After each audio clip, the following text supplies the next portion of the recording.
We're about to find out what debut is. Stay tuned. Here we go. It's about to happen. Debut.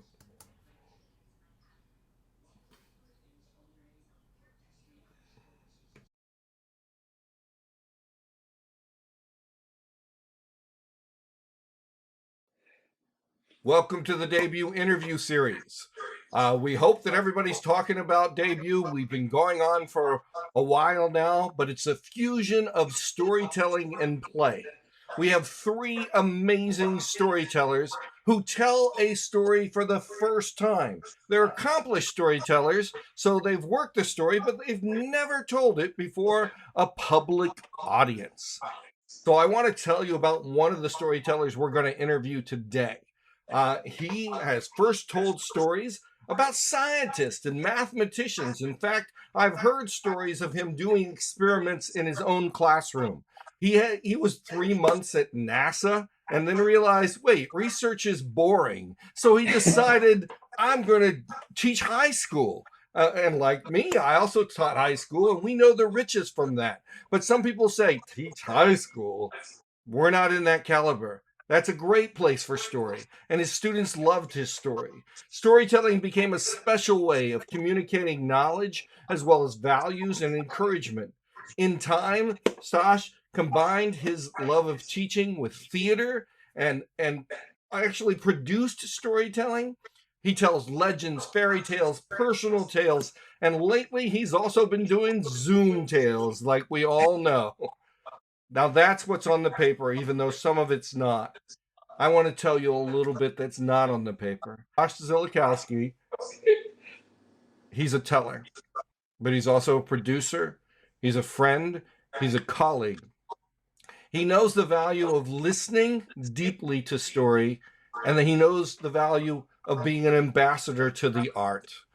It is with great pleasure that I introduce my storytelling brother, Stas Ziolkowski. Thank you, Kevin. Thank you. Welcome. We're glad you're Really good to here. be here.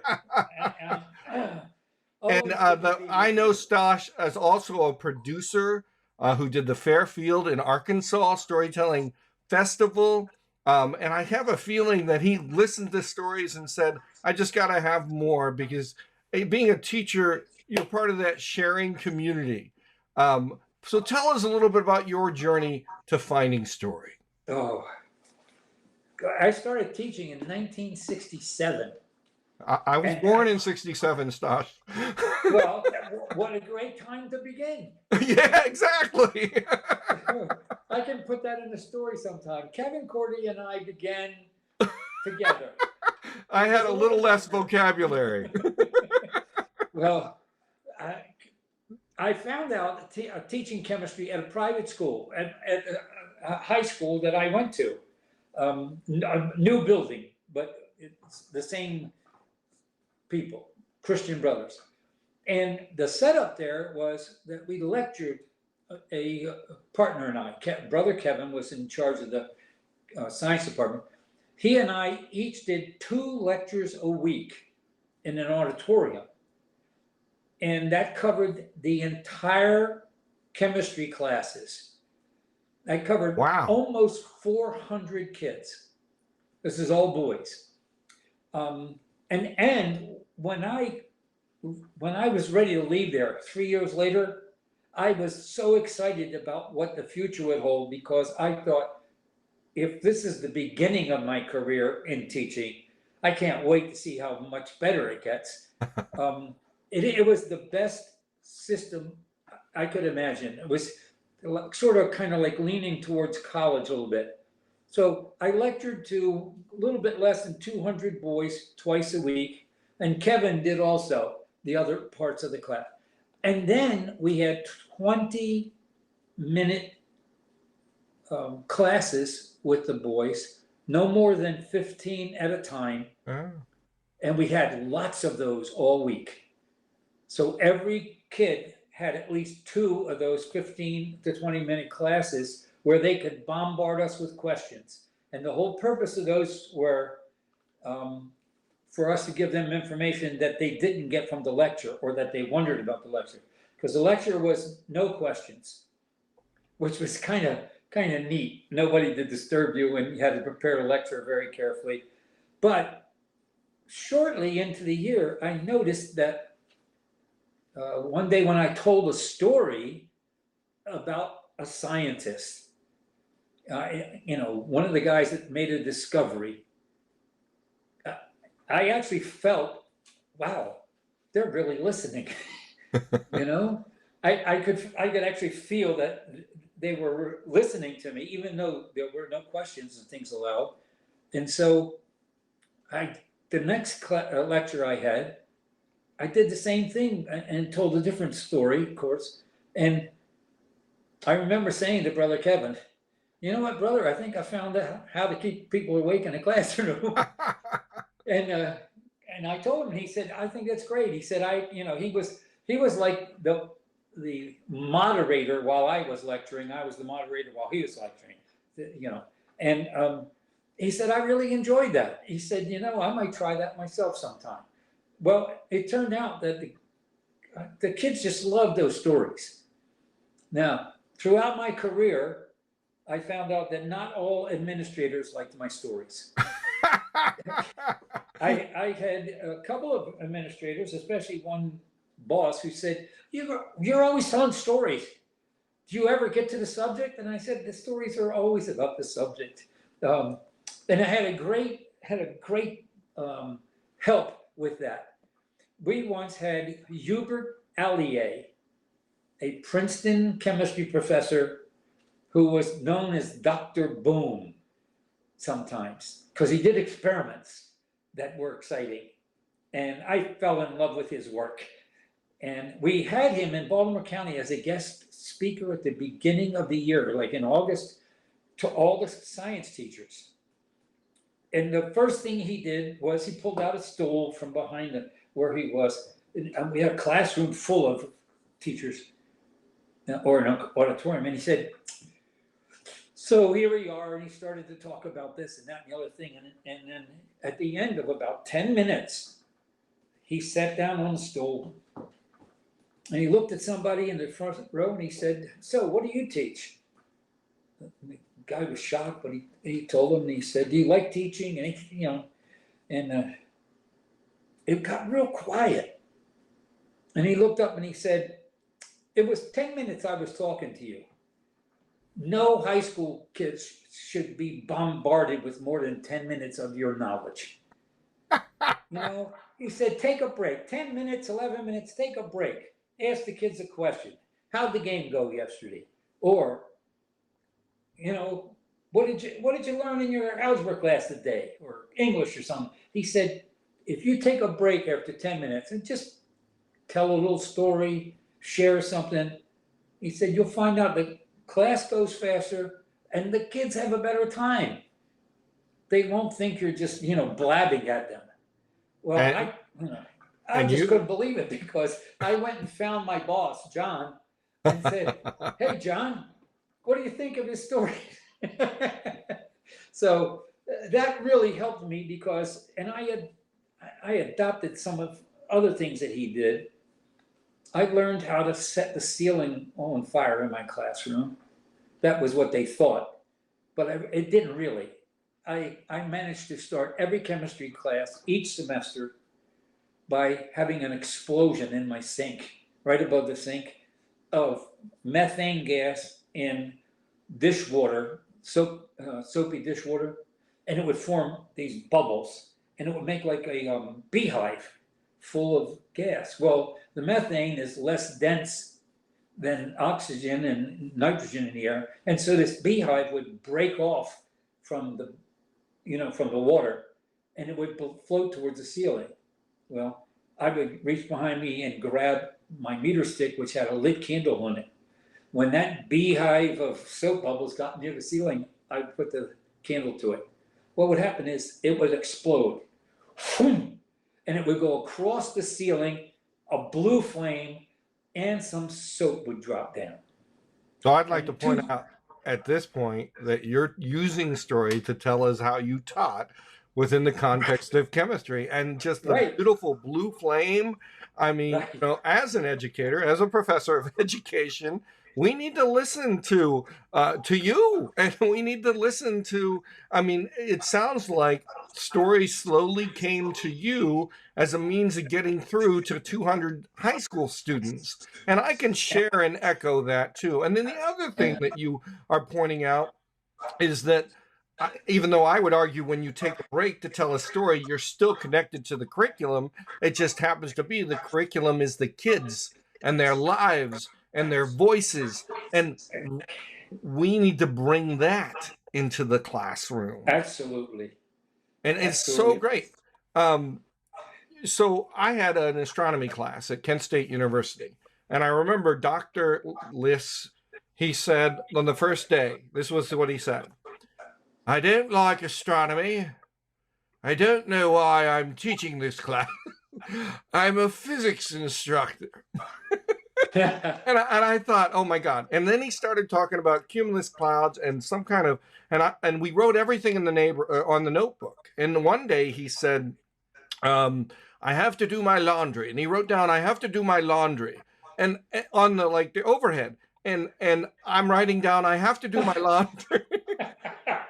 So the very next day, I paid $300 to and did not take the first two quizzes and went to Dr. Emmons' class. And Dr. Emmons on that day stood on top of the desk, lit something on fire, and I thought, Lord, I'm here. I don't care if I fail the class. I need the story. I need the adventure. I need the excitement. And I think as a teacher of science, you still make science alive and vibrant. It is never meant to be something out of a textbook. Oh, no. Well, when I did that opening thing, there were two things happened immediately after, or while it was going on. And I'm not picking on the girls, but it seemed like there would be some girls' voices, a bit of a scream, about this, stuff coming down. Maybe a few boys too. And right afterwards, there would be one of the boys, at least one, sometimes half a dozen, say, "Do that again." Exactly. And I would say, "This is chemistry." And I said, I could do a whole class on this one little thing here. In fact, we could do a week on this. There is so much chemistry here. And I said, I'll promise you one thing about my class. If you come in and you're willing to pay attention, you're going to have fun. And you might even learn something. And I said, I want class to be a pleasant experience, And if you're having a tough day, come up and tell me and sit in the back, and that'll be fine. Because there are days I have a tough day and I won't be able to go and sit in the back, but I would like to. So, it is important. It is so important that we listen to students. And one way that we forget that storytelling is connected to listening. And and especially working with students, giving them voice and saying it's okay to have fun and you can learn. You're well aware that I was the first full-time high school storytelling teacher in the country, and I had a student walk up to me and say, I just don't feel like anyone has ever listened to me except for a class on story. And I've had many students do that. Right. And I guess education is one of the few fields that we plan around students and not with students. Right. Right. And you taught how many years, Stas? 40 years. Whoa! And you still hear from your students. I know you. Oh my goodness. One of the things I love about Facebook is I try to stay away from the craziness, but I have some students who are on constantly with me, I mean, not every day, but I know some of my students are grandparents, I see pictures of grandchildren, so many of the kids in 2015, Fanny, who's my radio partner, hired me. Another wonderful storyteller. Yes. She hired me to come from Pittsburgh down to Hagerstown we had met in a workshop, and I was shocked. At the end of the workshop day, she said, "I'd like you to come to Hagerstown in December and perform for me." And I said, "Wow." And I said, "You know, I live in Pittsburgh." She said, "Oh, don't worry about it. You get paid." And she said, you know, and she had a nice thing, you know, she guaranteed a certain amount of money or more, if depending on the audience, you know, because they charge. Well, that's one of the few times some of 23 of my former students. Oh my gosh. This is in 2015. There were students there from 78, 79, 85, and then I had taught in an elementary school in early 2000s, and there were 2 parents and a bunch of young women who had been in my 3rd and 4th grade class. And I didn't realize this. I was up front getting myself mentally ready, and when I turned around and saw the audience, first of all, I saw these 3 enormous track athletes sitting over on the side, and they all had a big grin on their face. Then I saw the girls in the back, some parents, and all I could think of, and it came out my mouth, was, "Oh, I better be good tonight." What a great gift. What a wonderful gift. And you know, that's the other thing. So long. It is, I've taught English, I've taught British literature, I taught reading, and I hear from some of those students sometimes, but the ones I hear from the most are the ones that I taught storytelling. You know why? Because the text is them. Because it's the connection. And it sounds like in your science classes, and just, I know you, you carried the stories. You listened if they had a bad day. You made stories part of the curriculum. It is so important that we do that. In this standard-based testing, it's never going to be there. The student's face is never in that test, is it? No, and I just. It sounds like, Stas, that you gave students agency. I want to go from teacher to teller, even though Okay. for me, they come together. They make meaning together. And I think you would consider yourself, as Marnie Gillard says, storyteller, story teacher. Yes. What brought you into the world? We see where you were captured with story. How has story carried you over the years, and who have you helped carry, or you've already told us that carrying some of the students, or from watching these tellers, you learned something from them? Well, as an actual teller, a former student of mine contacted me. She and her husband had opened up an art center in Reisterstown, Maryland, where the high school was that I spent most of my years. And she had been in my chemistry class. And she called me and said, "How would you like to do some work for me this summer? I'm going to have a storyteller in our backyard. We have a lovely backyard behind the art center. And I'm going to invite younger children and have somebody tell them stories." And I said, "Well, I'm not a storyteller." And she laughed. But her name was Mary. And she said, "Mr. Z, you're the best storyteller I know," which was, you know, a little exaggerated, but I don't know. I think she spoke from the heart. I loved your class because of your stories. And she said, "I'm sure that you can tell stories to children." I said, "Well, I'll be glad to try it." And it turned out to be, you know, I went and I got out some books, fairy tales and stuff to make sure and from the very first day that summer, I was so excited when it was finished. I was looking to find people to talk to. Because the kids responded. Right. And I found out that I was very comfortable. It was just like being in the classroom, you know, except it was not the classroom. It It's a was whole different kind just, of classroom. yes. Yeah. And the kids they were sitting on the grass, having fun and stuff. And after that, I started reaching out to some schools.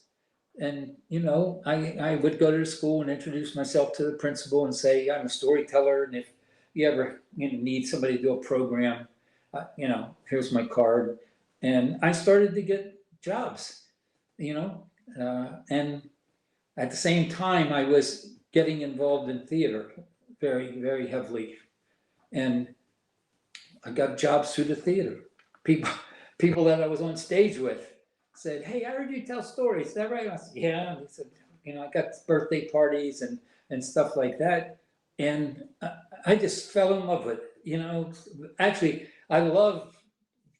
I guess anybody can tell once you talk to me for a while. I like being, up front and talking and Sure. sharing with people, and I love entertaining people, making them feel good, giving them something about their day so that they, and it just became the easiest thing in the world, you know. There's a moment in storytellers' lives where they say, I used to question if I was a storyteller.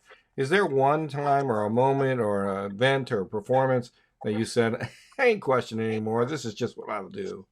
Oh, I probably the first time I told a story to adults, I was hired to do it was not an old age home. It was like it was a Independent living? facility where people lived, and they all had their own apartments and everything, and it wasn't like an organization like Sure. that. But this person called me and said, do you ever, I know you tell stories. Do you ever tell any scary stories, Halloween? I said, oh, sure. And she said, well, she hired me to come to that place. And, but I was just, after the first story I got told, I can remember thinking to myself, man, I'd just love to do this all the time. I was still working. So, Thus, of course, you've also worn a producer's hat and created a oh, major festival in Arkansas, the Fairfield yeah. Storytelling Fest. And what did you get from that? I mean, you got to choose tellers and uh, One of the things I learned, I went in the Army at 17. The best advice I ever got my whole life, I think, in a certain area. I had a Sergeant Matthews who I took a novel out of my hand, threw it in a trash can. We were on duty overnight on a missile site. And I said, what'd you do that for? He said, it's trash. Why don't you get a real book? He said, I think you're a bright kid. And I see you reading that trash all the time. So the next time we were on duty, he brought a math book in. And I started doing math with him. And wow. he started tutoring me. And I liked math anyway. And we had a great time. And he said, you know what? He said, let me tell you something. Here's a bit of advice. If there is something you want to do and it's physically possible, you really can do it. He said, then all you have to do is pay the price. The price might be in hours, it might be in hard work, might be in studying. He said, if you are willing to pay the price, you can probably do anything you want. So when we moved to Arkansas, I'd been to Jonesboro a number of times. We moved to Arkansas. I was just the place. I loved it. I didn't work. I was retired. I had started a theater company, and we did as many as 6 shows a year, sometimes only 3 or 2. But and I looked around and I thought, wow, boy, wouldn't it be great to have a couple tents set up here and get. And so I sat down and made some notes, and I thought, I can do this. All I have to do is raise the money and convince the mayor and, a couple people. And so I started a campaign. And I went to the mayor and he said, storytelling? You want to put a tent up? And I said, yes, yes. I said, do you ever hear of Jonesboro? No. I did. I badgered him monthly. Finally, I convinced him that, you should go and he actually had heard me tell stories. But I said, you should go and hear some of the professionals tell stories. And I talked to him and the lady in charge of the Chamber of Commerce. And I said, in Missouri, now I hope I don't forget the name of it. What is it? Not right next Louis to one? Arkansas. St. Louis, What? the St. Louis Storytelling Festival? No, this is in oh, I'll No remember as soon worries. as we get off. Anyway, there was a storytelling event. I said, why don't you guys go over for the afternoon and just hear a couple people? Well, they did. It was, the mayor was man, Chamber of Commerce lady. They went. The next time I saw them on Monday, they went on a Saturday, and they went together. On Monday, I went to their office because I had a recording on my phone, said, like, see it. They couldn't shut up. What do you need to do? How we go about this? What are you going to, I love it. And I said, I've got to raise money, but I know what to do. I had talked to John Spellman, who was a mentor of mine. And I asked John, I said, need your advice, John. I had him out there for a Halloween the year before as part of the Halloween program to tell stories. And he said, I love that place. He said, okay, here's what you got to do. He said, pay everybody the same. Make sure you pay them what they're worth. Pay them the same. No $100 here. Right. He said, because that'll cause you trouble. And he said, this place is so beautiful. Find a nice place to put them up. 90 miles from the airport. He said, you're going to have to pick them up at the airport. And so I went to people people got to know me because of the theater for 2 years. And I always tell people, I don't know if anybody liked me, but they liked what I did. I had a theater company. We charged low prices, and we gave all the money away to the library and church. So, I've had the honor of being at that festival. I know that it's done with the heart of the teller and producer. But let's move from teacher, teller, producer to why debut? oh, well, I love the idea of it. And of course, I've been in a couple of your workshops, and I've told people before, the first one you did in our home in Murraysville, Pennsylvania, where we had a dozen of us there. I don't know if we ever took a break. No, probably not. We went like 5 hours, and people still sat around and talked and everything. And the next time I got to talk to those people after you had left that weekend, it was, my goodness, I wanted to have him turn around and check for where the batteries go, stuff like that, because they were so impressed with your spirit, and we did the permission to play, and you really did inspire one of the quiet guys, Dean, who you had up, and had him tell the story, and you kept saying, and what did he do next? And where did they go? How can we open the door? Questions, I guess. Yeah, well, he related afterwards that at first he felt harassed, like the first 2 times you did that. But he went along, and he said, after we finished, he said, I thought to myself, wow, we should do that more often. He said, I got ideas while I was doing that I couldn't even get to because, they were in the back of my mind, but they were coming forward. And when you were here in Sharpsburg, some of the same things from people, and excuse me. And when you performed in Fairfield Bay, one of your stories that I love and is the polar bear. When did polar bears learn to dance? My goodness. But enough of me already here. Well, it was so impressive that I can remember thinking, I could learn from him because I didn't know you yet, you know? And I can remember thinking, I would love to tell one story like that, you know? I, And I, since then, I've heard you do it. You did it in Hagerstown and wowed them. And anyway, you already know I think you're a great teller. But Gosh, I so appreciate that, and we're so honored to have you on debut. And when is debut? it is May 30th, which is a Sunday at 2 p.m. Right. Yes. So, And why should people come?